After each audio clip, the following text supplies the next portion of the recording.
तो आज हम लोग ब्रायोफाइटा पढ़ेंगे प्लांट किंगडम में।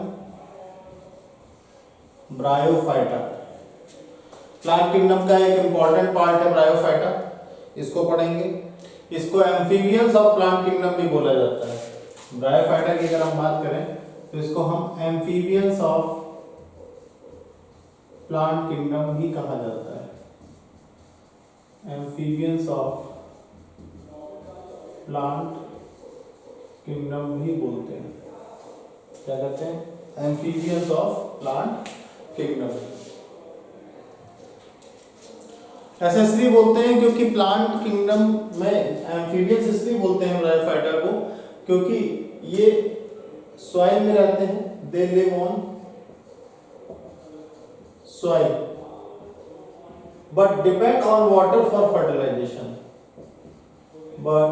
Depends on water for fertilisation. अपने निषेचन के लिए ये पानी पर निर्भर करते हैं।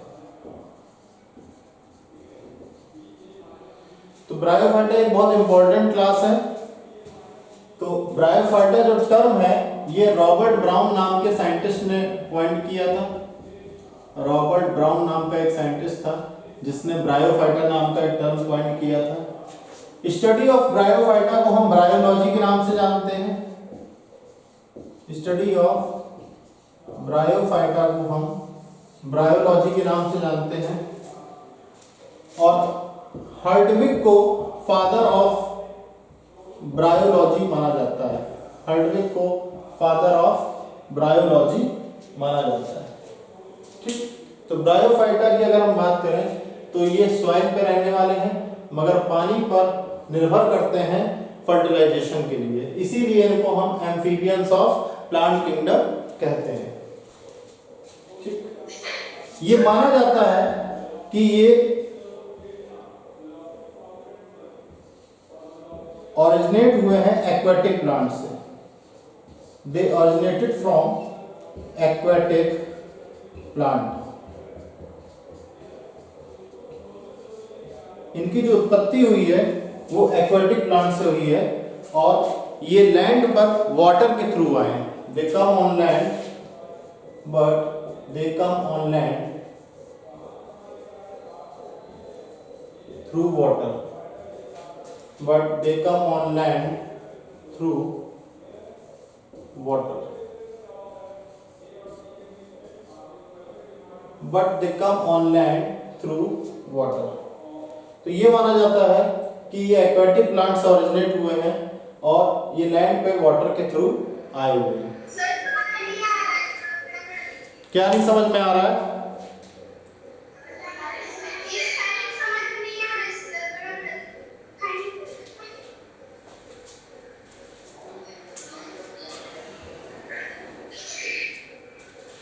So but they come on land through water। आवाज आ रही है कि नहीं आ रही है? आप लोगों को आवाज आ रही है?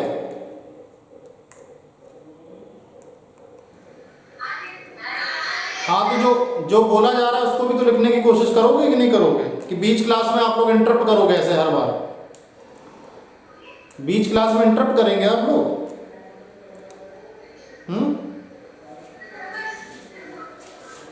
आप क्या सुन रहे हैं? जो मैं लिखवा रहा हूं पढ़ा रहा हूं उसमें आप क्या सुन रहे हैं ये बताइए जरा।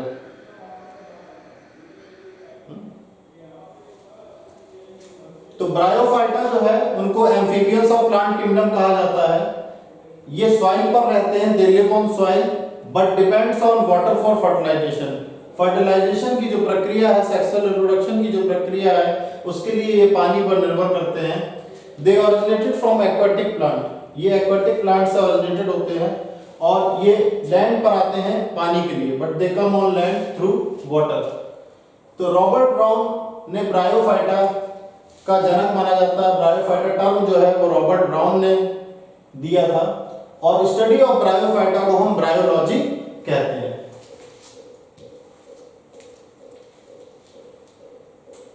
तो अब ये बात आती है कि इनको हम एम्फीबियंस ऑफ प्लांट किंगडम कहते हैं। ब्रायोफाइट्स की अगर हम बात करें तो इनको कभी भी सक्सेसफुल प्लांट नहीं माना जाता है। Not considered as successful plant. not considered as successful plants, not considered as successful plant. Bryophyta को कभी भी सक्सेसफुल प्लांट्स नहीं माना जाता है। ऐसा इसलिए है क्योंकि सक्सेसफुल प्लांट्स होने के लिए वेस्कुलर टिश्यू का प्रेजेंट होना बहुत जरूरी है, और वेस्कुलर टिश्यू के रूप में प्लांट्स में जाइलम और फ्लोएम नाम के दो टिश्यू होते हैं जो कि ब्रायोफाइटा में एब्सेंट होते हैं। तो इसका रीजन है because vascular tissues are absent, because vascular tissues are absent, because vascular tissues are absent.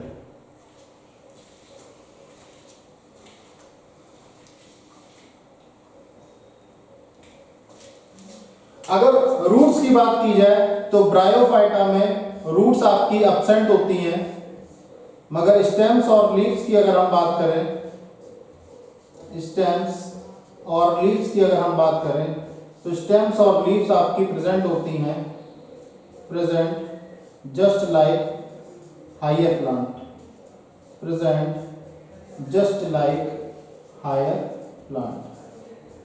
तो एक पॉइंट और निकल के आ रहा है हमारे सामने कि ब्रायोफाइटा में रूट्स आपकी एब्सेंट होती हैं और स्टेम्स और लीव्स यहाँ पर प्रेजेंट होती हैं, जैसे कि हायर प्लांट्स में देखने को मिलती है। इसके अलावा ब्रायोफाइट्स की अगर हम बात करें तो ब्रायोफाइट्स सियोफाइट्स भी कहलाते हैं। Bryophytes are called as सियोफाइट्स।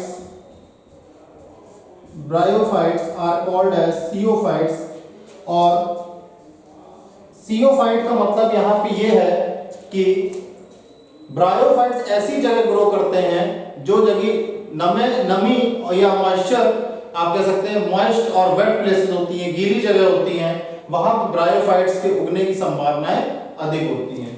दे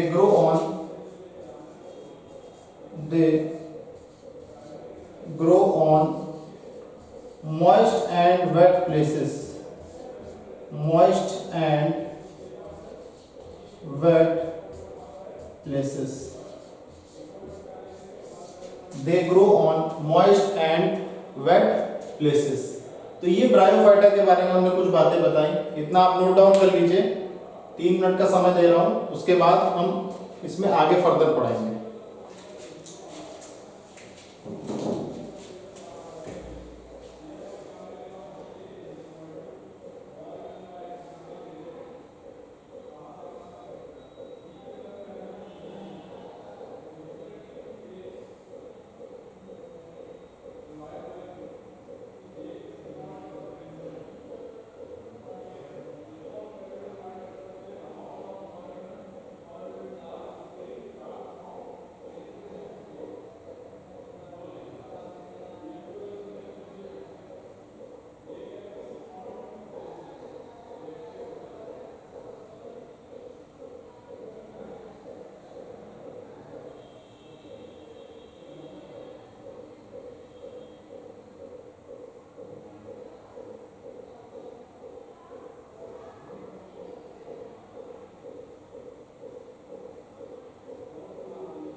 तो अब हम लोग पढ़ेंगे life cycle of bryophytes.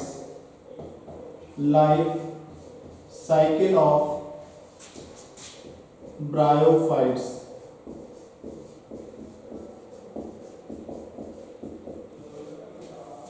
Life cycle of bryophytes. तो आपको ये पता होना चाहिए कि ब्रायोफाइट्स जो हैं वो हैप्लॉइड होते हैं। Bryophytes are haploid. Bryophytes are haploid. यहां पे हैप्लॉइड का मतलब क्या है? हैप्लॉइड का मतलब है कि इसमें सिंगल सेट ऑफ क्रोमोसोम होता है। हैप्लॉइड मतलब N, single set of chromosomes. Single set of chromosomes. Haploid का मतलब है यहाँ पे सिंगल सेट ऑफ क्रोमोसोम्स। तो ये गैमेटोफाइट होते हैं। तो यहाँ पे कुछ इस प्रकार से साइकिल चलती है हमारी। गैमेटोफाइट, ये एन होता है। अब यहाँ पे दो प्रकार के गैमीट्स उत्पन्न होते हैं और उनके नाम हैं, जो गैमेटोफाइट हैं उनके नाम हैं एंथेरिडिया और दूसरा नाम है आर्किगोनिया। एंथेरिडिया और दूसरा नाम है आर्किगोनिया। इनका भी हैप्लॉइडी लेवल की अगर बात की जाए तो ये भी आपका एन एन होता है। अब इसके बाद अगर आप देखेंगे कि एंथेरिडिया से पैदा होते हैं एंथेरोजॉइड्स। एंथेरोजॉइड्स डेवलप होते हैं जो कि एन रूप में होते हैं। और यहाँ पे डेवलप होते हैं फीमेल गैमीट्स जिनको हम एग कहते हैं। ये भी आपके एन होते हैं। ये दोनों ही आपके मिल के फर्टिलाइज होके जायगोट बना देते हैं और ये जायगोट जो होता है 2n कहलाता है। ये डिप्लॉइड होता है। इस जायगोट का फर्दर आप देखेंगे कि इस जायगोट का फर्दर माइटोसिस होगा। माइटोसिस होगा और इस माइटोसिस से ये एम्ब्रियो बना देगा जिसका प्लॉइडी लेवल यानी जो chromosome set of chromosome number है वो आपका 2n होगा। यही एम्ब्रियो आपका आगे फर्दर डेवलप हो जाएगा स्पोरोफाइट में। स्पोरोफाइट में डेवलप हो जाएगा जो कि 2n प्लॉइडी लेवल का होगा। स्पोरोफाइट में ही आगे स्पोर मदर सेल्स डेवलप होंगे। स्पोर मदर सेल्स डेवलप होंगे जिसका प्लॉइडी लेवल 2n होगा। और इसके बाद स्पोर मदर सेल्स के बाद आप देखेंगे यहाँ पे स्पोर्स पैदा होंगे। स्पोर्स बोले तो ये n होगा आपका और ये आपका स्पोर मदर सेल्स 2n से n जो हो रहा है वो स्पोर में किए जाने वाले मियोसिस की वजह से होगा, क्योंकि मियोसिस जो होता है वो आपका रिडक्शनल डिवीजन होता है। इसमें 2n से n में कन्वर्ट हो जाता है। ये स्पोर्स जो है आपके जर्मिनेशन होगा इनका। अगर मॉसिस का केस होगा तो इनका जर्मिनेशन होगा। अगर मॉसिस का केस होगा तो इनका जर्मिनेशन देखने को मिलेगा। यही जर्मिनेशन होके ये प्रोटोनीमा बनाएंगे। प्रोटोनीमा बनाएंगे और प्रोटोनीमा ही आपके बड्स बनाएंगे और यही आपकी बड्स फाइनली वापस गैमेटोफाइट की तरफ चली जाएगी। इसके बाद आप एक दूसरा जर्मिनेशन देखेंगे। स्पोर्स का जो जर्मिनेशन होगा वो जर्मिनेशन जो है एक और गैमेटोफाइट बनाएगा। ये केस होगा आपका लीवर वॉर्ट्स का ये केस होगा और इसके साथ साथ हॉर्न वॉर्ट्स का भी ये केस होगा। तो लीवर वॉर्ट्स और हॉर्न वॉर्ट्स का ये केस होगा। ठीक, तो आप देख रहे हैं कि किस प्रकार गैमेटोफाइट जो का प्लॉइडी लेवल n था, इसमें दो रिप्रोडक्टिव ऑर्गन स्ट्रक्चर पैदा हो रहे हैं। एक का नाम एंथ्रीडिया है, दूसरे का नाम आर्किगोनिया है। इससे एंथ्रोजॉइड्स और एग्स पैदा हो रहे हैं और ये दोनों आपस में फर्टिलाइज होकर फ्यूज होकर जायगोट बना देते हैं। इसी जायगोट का रिपीटेड माइटोटिक डिवीजन होता है, जिसकी वजह से एम्ब्रियो बनता है। एम्ब्रियो का प्लॉइडी लेवल की बात करें, यानी सेट ऑफ क्रोमोसोम कितने हैं, वो 2n है। और यही एम्ब्रियो आपका स्पोरोफाइट में चेंज हो जाता है। स्पोरोफाइट में जो चेंज हो रहा है, ये भी माइटोसिस के जरिए चेंज हो रहा है। और इसके बाद आप देखेंगे कि जायगोट में जो है, जायगोट आपका धीरे से स्पोरोफाइट के बाद ये स्पोर मदर सेल्स में बन जाता है। स्पोर मदर सेल्स की अगर हम बात करें तो स्पोरोफाइट की अगर हम बात करें तो जो स्पोरोफाइट है ये आपका 3 चीजों से बना होता है, फूट, सीटा एंड कैप्सूल। फूट, सीटा एंड कैप्सूल। तो फूट, सीटा एंड कैप्सूल के द्वारा आपका स्पोरोफाइट बना होता है। फिर आप देखेंगे कि इसीलिए स्पोरोफाइट जहां पे होता है उसको हम स्पोरेंजियम कहते हैं। स्पोरेंजियम कहते हैं। यही आपका आगे जाके स्पोर मदर सेल्स में डेवलप हो जाता है। स्पोर मदर सेल्स जो है, इसका स्पोरिक मियोसिस होता है, क्योंकि ये स्पोर्स बन जाता है। फिर इसका आपका जर्मिनेशन होता है। जर्मिनेशन से ही प्रोटोनीमा बड्स बन जाता है और वापस आपका गैमेटोफाइट बन जाता है। तो यहाँ पे जो सबसे इंपॉर्टेंट चीज ये है कि जो ऊपर वाली जनरेशन है, जहां जहां पे आपको गैमेटोफाइट यानी n मिल रहा है, ये गैमेटोफिटिक जनरेशन कहलाती है। गैमेटोफिटिक जनरेशन बोली जाती है।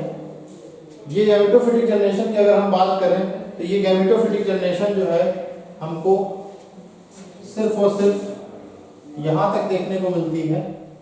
बाकी जहां जहां पे आप 2n देख रहे हैं, जैसे कि स्पोर मदर सेल्स में आप 2n देख रहे हैं, स्पोरोफाइट में आप 2n देख रहे हैं, जायगोट को 2n देख रहे हैं और एम्ब्रियो को 2n देख रहे हैं।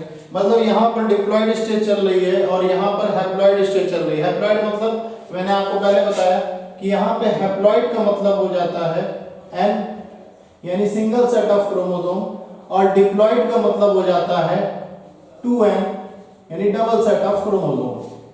तो आप देख रहे हैं कि जो नीचे वाले स्ट्रक्चर्स हैं ये सब 2n है, तो इसमें क्या हो जाएगा आपका स्पोरोफिटिक जनरेशन हो जाएगी। स्पोरोफिटिक जनरेशन हो जाएगी। स्पोरोफिटिक जनरेशन हो जाएगी और ये आपकी गैमेटोफिटिक जनरेशन हो जाएगी। तो आप इस प्रकार देख रहे हैं कि 2 प्रकार की आपको यहाँ पे लाइफ साइकिल मिल रही है। आपको यहाँ पे अगर लाइफ साइकिल की बात की जाए तो ये लाइफ साइकिल आपकी हैप्लोडिप्लॉन्टिक लाइफ साइकिल है। This life cycle is haplodiplontic life cycle. ये आपकी जो लाइफ साइकिल है वो हैप्लोडिप्लॉन्टिक लाइफ साइकिल है। तो इसमें जो है आप देखेंगे कि जो स्पोरोफाइट है वो टोटली डिपेंडेंट है गैमेटोफाइट पे। ये गैमेटोफाइट है, अगर ये गैमेटोफाइट ना होता तो ये स्पोरोफाइट कभी ना आता।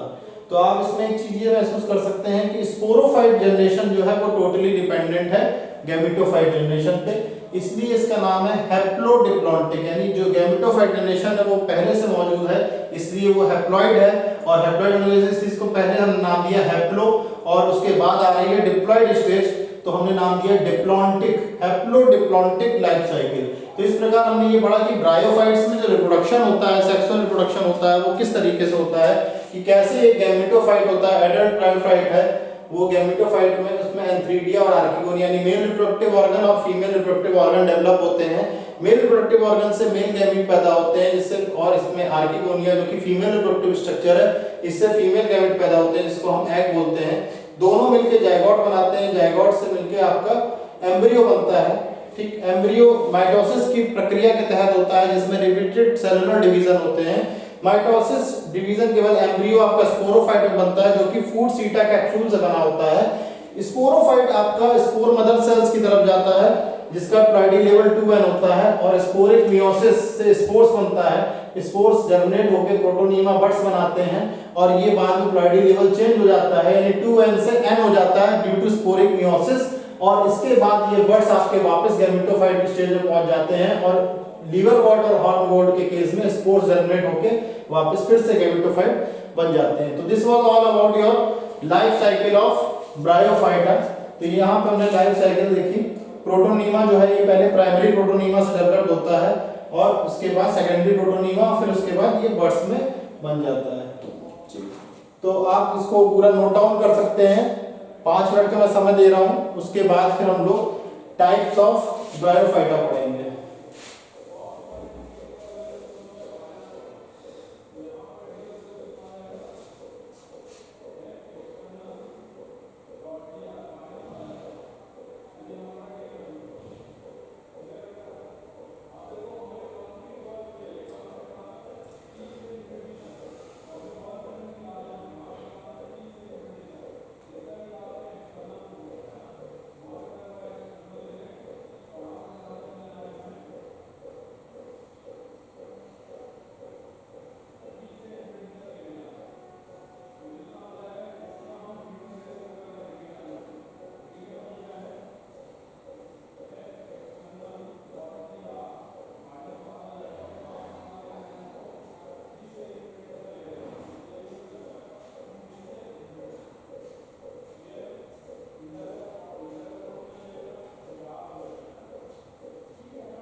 तो आई होप आप लोगों ने नोट कर लिया होगा।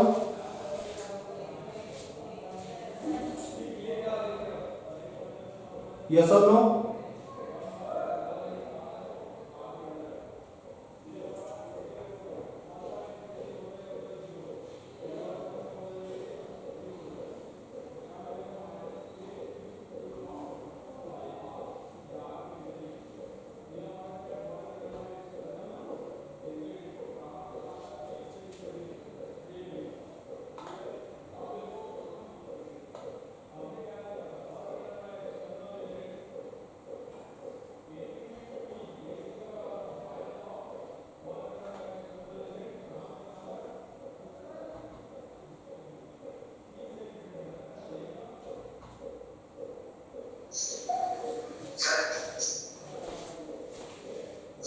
हाँ बोलिए।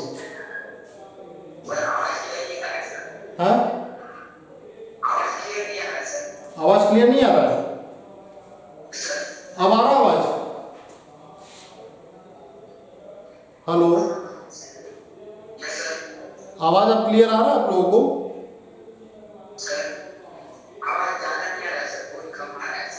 क्या जितने स्कूल्स जुड़े हुए हैं सभी के साथ ये प्रॉब्लम आ रही है? Other schools are also facing this issue?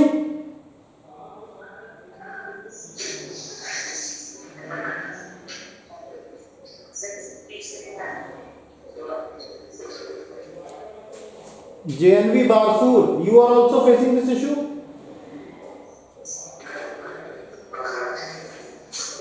Government girls HS Gidam?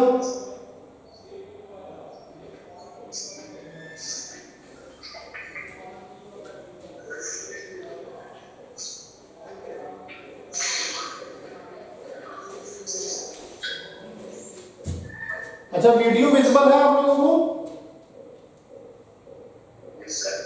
Video दिख रहा है आपको? स्क्रीन क्लियर है?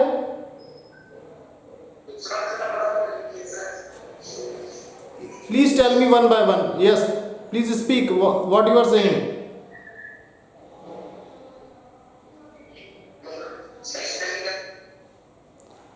एक लोग बोलिए, आप स्पष्ट बोलिए प्लीज, टाइम इज वेस्टेड। आप चैट पे लिख के भेजिए तुरंत, चैट बॉक्स इसीलिए बनाया गया है, चैट पे लिख के भेजिए आप तुरंत।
अब आवाज आ रहा है मेरा?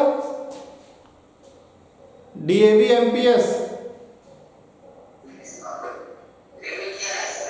नहीं आ रहा है?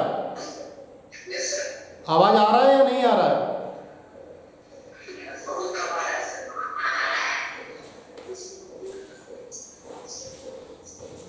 आस्था विद्या मंदिर, आपको भी यही इश्यू आ रहा है क्या?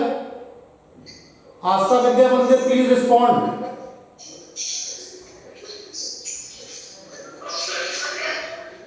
आप लोग को आवाज आ रहा है? ठीक है।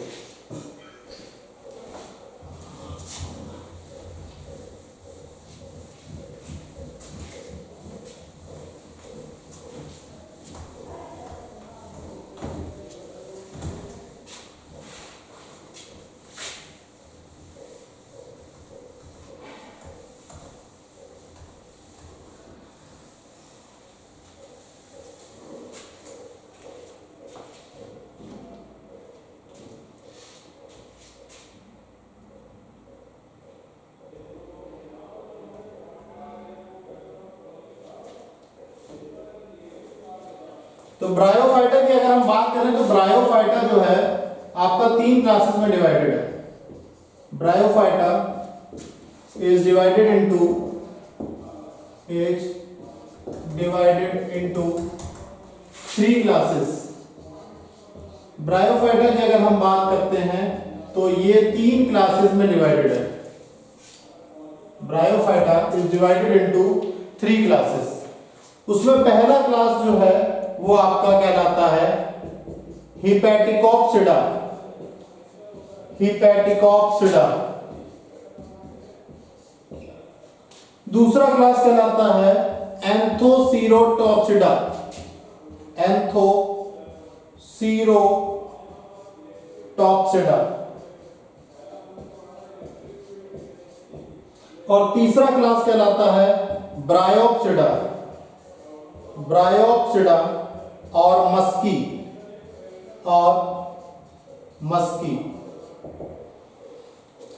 तो 3 क्लासेस हैं। पहली क्लास है हिपैटिकॉप्सिडा, दूसरी है एंथोसीरोटॉप्सिडा और तीसरी क्लास है ब्रायोप्सिडा और मस्की। शॉर्ट में इसको मस्की भी कहते हैं। तो ये 3 क्लासेस हैं जिसमें ब्रायोफाइटा आपका डिवाइडेड है। तो सबसे पहले हम लोग पढ़ेंगे हिपैटिकॉप्सिडा के बारे में, जिसको हम लीवरवॉर्ट्स भी कहते हैं। हिपैटिकॉप्सिडा के बारे में पढ़ेंगे जिसको हम लीवरवॉर्ट्स भी के नाम से जानते हैं। लीवरवॉर्ट्स एक्चुअली में इसका जो शेप होता है वो लीवर के तरीके होता है, इसलिए इसका जो नाम है वो लीवरवॉर्ट्स पड़ गया है। Shape like liver. Shape like liver.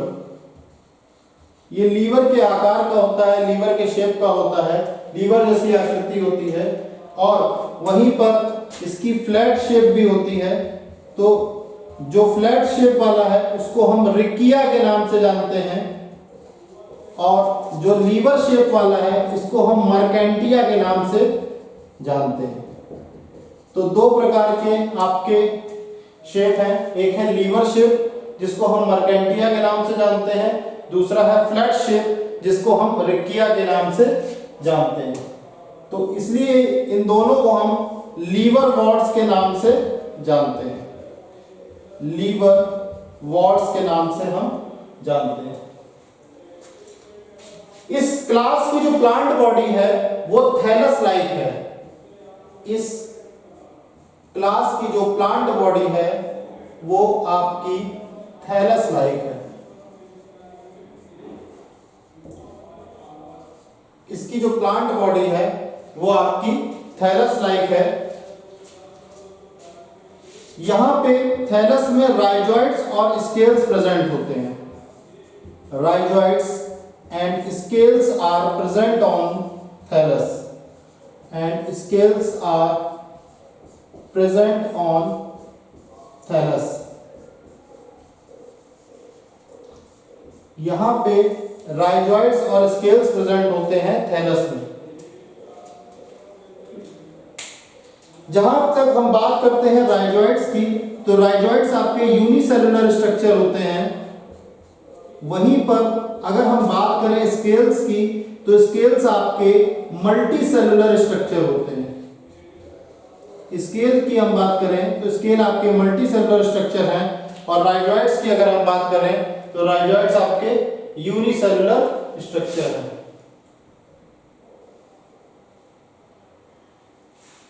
अगर लीवरवॉर्ट के स्पोरोफाइट की बात करें तो लीवरवॉर्ट का जो स्पोरोफाइट है वो 3 चीजों से बनता है। पहला है फूड, दूसरा है सीटा और तीसरा है capsule. Sporophyte of liverwort is made up of food, seta and capsule. Foot, seta and capsule, इन 3 चीजों से हमारा स्पोरोफाइट बनता है। और आपको पता है कि 2 प्रकार की जनरेशन होती है, एक गैमेटोफिटिक जनरेशन होती है, दूसरी स्पोरोफिटिक जनरेशन होती है। और ब्रायोफाइट्स में स्पोरोफाइट ग्रेमिटोफाइट पर डिपेंडेंट होता है और जो उसकी लाइफ साइकिल होती है वो हैप्लोडिप्लॉन्टिक लाइफ साइकिल होती है। हैप्लोइड प्लॉइडी लेवल को रिप्रेजेंट करता है, डिप्लॉन्टिक जो है डिप्लॉइड को रिप्रेजेंट करता है। तो मैंने आपको बताया कि हिपेटिकोप्सिडा पहला क्लास है आपका ब्रायोफाइटा का, जिसको हम लीवर वॉर्ड्स के नाम से जानते हैं क्योंकि इसका शेप जो है वो लीवर के जैसा होता है, जिसका एग्जांपल है मर्केंटिया। और जो फ्लैट शेप हिपेटिकोप्सिडा होता है इसको हम बोलते हैं रिक्किया। यहाँ पे राइजोइड्स यानी hair like tiny hair like appendages या हेयर लाइक स्ट्रक्चर्स आपके मौजूद होते हैं जो कि यूनिसेलुलर होते हैं, एक कोशिकाएं होती हैं, और स्केल्स मौजूद होते हैं जो कि मल्टीसेलुलर होते हैं। प्लांट बॉडी जो होती है वो थैलस लाइक होती है। थैलस लाइक का मतलब है कि प्लांट बॉडी रूट स्टेम और लीफ में डिफरेंशिएटेड नहीं होती है। इसके अलावा यहाँ का जो स्पोरोफाइट है वो कंप्लीटली डिपेंडेंट होता है गैमेटोफाइट में। Sporophyte is completely dependent on sporophyte is completely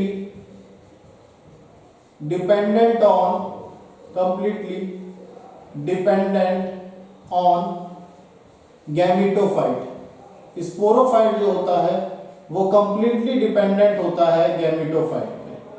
तो ये बातें हमने आपको हिपेटिकोप्सिडा के बारे में बताई।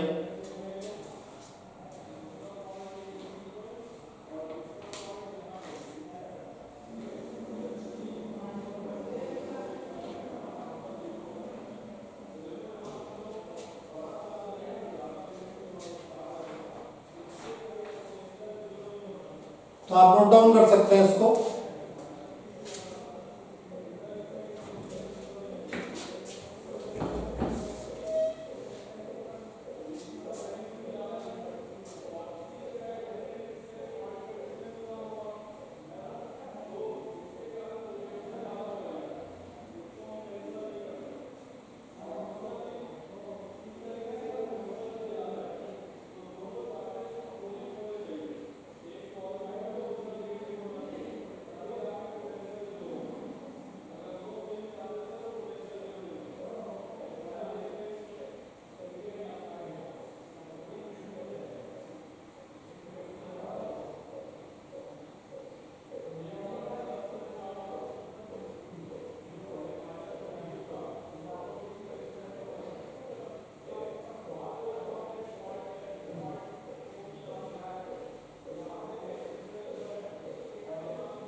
तो दूसरा क्लास जो आता है इसका नाम है एंथोसीरोटॉप्सिडा।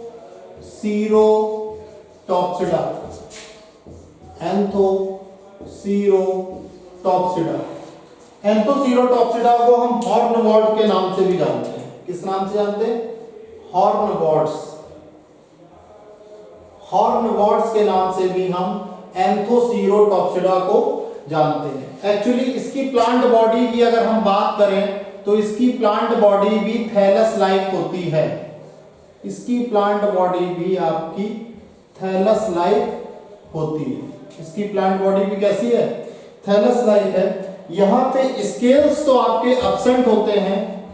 स्केल्स की अगर बात की जाए तो स्केल्स एब्सेंट होते हैं, मगर यहाँ पर राइजोइड्स जो हैं वो यूनिसेलुलर होते हैं और राइजोइड्स आपके प्रेजेंट होते हैं। राइजोइड्स की अगर बात की जाए तो राइजोइड्स आपके यूनिसेलुलर हैं और यूनिसेलुलर जो है प्रेजेंट होते हैं। अगर हम स्पोरोफाइट की बात करें तो स्पोरोफाइट यहाँ पे वहां पे फूट सीटा और कैप्सूल में था, तो यहाँ पे फूट मिलेगा आपको, सीटा नहीं मिलेगा, सीटा एब्सेंट है, और कैप्सूल मिलेगा। तो यहाँ पे अगर बात की जाए तो सिर्फ और सिर्फ स्पोरोफाइट आपका फूट और कैप्सूल में डिवाइड होता है। फूट और कैप्सूल में आपको डिवाइड होता हुआ दिखता है। इसके बाद हॉर्न वॉल्ट का भी स्पोरोफाइट आपका कंप्लीटली डिपेंडेंट होता है गैमेटोफाइट पे। Sporophyte of horn vaults is completely dependent on is completely dependent on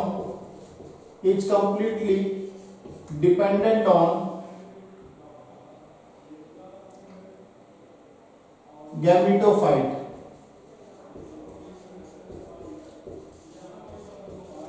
तो स्पोरोफाइट जो होगा हॉर्न वॉल्ट का वो कंप्लीटली डिपेंडेंट होगा आपका गैमेटोफाइट में। स्पोरोफाइट जो है वो सिर्फ दो पार्ट्स में डिवाइडेड होगा, एक फूड और दूसरा कैप्सूल। सीटा यहाँ पर एब्सेंट होता है, तो यहाँ पे आपको फूड और कैप्सूल मिलेगा। सीटा जो है वो कंप्लीटली एब्सेंट होगा। स्केल्स यहाँ पर एब्सेंट होंगे और राइजॉइड्स यहाँ पे प्रेजेंट होंगे। ठीक,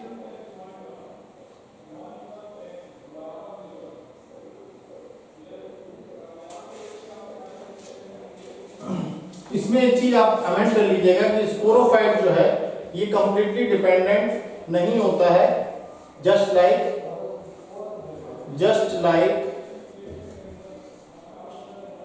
लीवर वॉल्ट्स। इसको अमेंड कर लीजिएगा।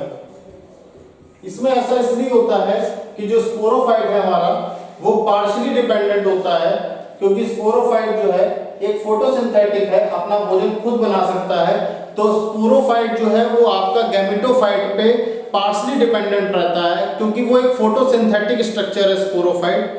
स्पोरोफाइट के फोटोसिंथेटिक स्ट्रक्चर होने की वजह से स्पोरोफाइट फूड के लिए गैमेटोफाइट पर डिपेंड नहीं होता है। इसीलिए यहाँ पे एक पॉइंट आप एडिट कर लीजिएगा, अमेंड कर लीजिएगा कि sporophyte of hornworts is not completely dependent on gametophyte just like liverwort, but it is partially dependent. ये पार्शियली आंशिक रूप से डिपेंडेंट होता है, but it is partially dependent on gametophyte, dependent on gametophyte, but it is partially dependent on gametophyte। ये partially dependent होता है gametophyte में। ठीक, तो ये बात आ गई हमारी एंथोसीरोटॉप्सिडा की। एंथोसीरोटॉप्सिडा की अगर हम बात करें तो यहाँ पे दो एग्जाम्पल हैं। एक है एंथोसीरोस, एक एग्जाम्पल है आपका एंथोसीरोस, दूसरा एग्जाम्पल है नोटोथाइलस। नोटोथाइलस दूसरा एग्जाम्पल ये एंथोसीरोस, दूसरा एग्जाम्पल है नोटोथाइलस। तो एंथोसीरोस और नोटोथाइलस ये दो एग्जांपल हैं एंथोसीरोटॉप्सिडा के। इतना आप नोट डाउन कर लीजिए।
तो नेक्स्ट हमारा लास्ट टॉपिक्स में है ब्रायोप्सिडा और मस्की। लास्ट टॉपिक है हमारा ब्रायोप्सिडा और मस्की।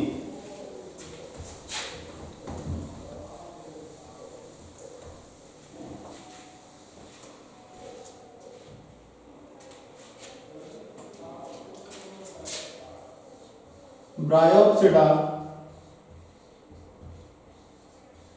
और मस्की। ब्रायोप्सिडा और मस्की। तो ब्रायोप्सिडा की बात की जाए तो all the mosses are included in this class. All the mosses, जितने भी मॉसेस हैं वो सभी आपके ब्रायोप्सिडा में आ जाते हैं, are included in this group. इस ग्रुप में सभी आपके मॉसेस इंक्लूड हो जाते हैं। अगर हम प्लांट बॉडी की बात करें तो प्लांट बॉडी ऑफ मॉसेस जो है वो रूट लाइक, रूट की जगह यहां पर राइजोइड्स होते हैं, राइजोइड्स लाइक है। दूसरी यहां पे स्टेम लाइक है, और तीसरी बात अगर देखी जाए तो यहां पे लीफ लाइक है। तो मॉसेस की प्लांट बॉडी की अगर हम बात करें तो वो रूट लाइक है, स्टेम लाइक है और लीफ लाइक है। तो जो लीफ का स्ट्रक्चर है यही आपका यूनिक स्ट्रक्चर है, यूनिक फीचर है मॉसेस का, unique feature of mosses, unique feature of mosses. तो लीफ लाइक स्ट्रक्चर है वो आपका यूनिक फीचर है मॉसेस का। स्पोरोफाइट की अगर बात की जाए तो sporophyte of mosses is also partially dependent on gametophyte. Sporophyte of mosses is also partially dependent on, partially dependent on gametophyte. जिस प्रकार से हॉर्नवॉर्ट्स में हमने देखा कि स्पोरोफाइट जो मॉसेस का पार्शली डिपेंडेंट रहता है गैमेटोफाइट पे, सेम उसी तरीके से यहां पर भी जो मॉसेस का स्पोरोफाइट है वो पार्शली डिपेंडेंट रहता है। तो अगर हम एग्जाम्पल की बात करें, एग्जाम्पल ऑफ मॉसेस की बात करें कि मॉसेस के क्या एग्जाम्पल हैं, तो मॉसेस का सबसे अच्छा एग्जाम्पल है फ्यूनेरिया, जिसको हम रोप मॉस कहते हैं। फ्यूनेरिया, रोप मॉस, फ्यूनेरिया, रोप मॉस। पॉलीट्राइकम, पॉलीट्राइकम, इसको हम हेयर कैप मॉस कहते हैं, हेयर कैप मॉस कहते हैं। इसके बाद एक हमारा सबसे अच्छा एग्जाम्पल इसमें आता है जिसका नाम है स्फैगनम। स्फैगनम जो है एक प्रकार का फॉसिल है। स्फैगनम की अगर हम बात करें तो ये एक प्रकार का फॉसिल है और इसको हम पीट मॉस कहते हैं, पीट मॉस के नाम से जानते हैं। स्फैगनम एक प्रकार का फॉसिल है और ये ऐसा फॉसिल फ्यूल है जो कि आपका बॉक्स से ऑब्टेन्ड होता है। तो ये जो पीट मॉस है इसका स्फैगनम के फॉसिलाइजेशन की वजह से आपको पीट मॉस मिलता है और ये एक प्रकार की कोल की बहुत अच्छी वैरायटी है।